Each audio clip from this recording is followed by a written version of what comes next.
அவனுக்கு தெரியும் டெல்லியில் நம்ம ஆட்சி தான் இருக்குது, நம்ம ஹிந்தி பேசுறோம், அது இந்தி மொழிக்கு வந்துட்டு இங்க தமிழ்நாட்டை எதிர்ப்பு இருக்கு அப்படி நினைச்சானாலே அவன் எதிர்த்து ஓட்டு போட போறான்.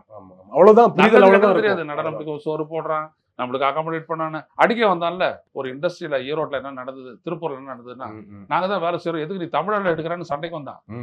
அதுக்கப்புறம் உடனே தமிழனுக்கு போட்டு அடிச்சு பொத்தி விட்டாங்க. பொத்தின உடனே போலீஸ் வந்து சித்தப்பார் இந்த மாதிரிலாம் பண்ண அப்படின்னோம்னா நாங்க உன்னை பாதுகாப்பு கொடுக்க மாட்டோம் அப்படின்னு. டீ கடையில வந்து தகராறு, புரியுதுங்களா? அவங்க போற இடத்துல தகராறு. ஏன்னா அந்த இந்தி மொழியை பேசினாலே சண்டைக்கு வர மாதிரி தான் இருக்கும். அதனால அடிச்சு விட்டாங்க. இன்னொன்னு எஜுகேஷன் இல்ல, எஜுகேஷன் இல்லாத இடத்துல இந்த பிரச்சனைகள் இருக்கு.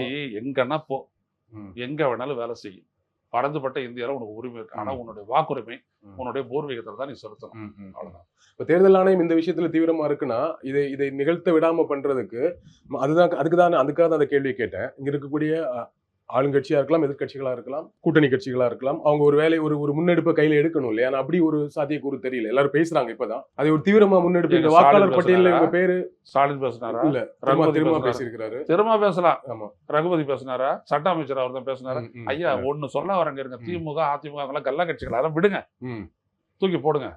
அவங்களால ஒண்ணு தமிழ்நாடு காப்பாற்றப்படாது.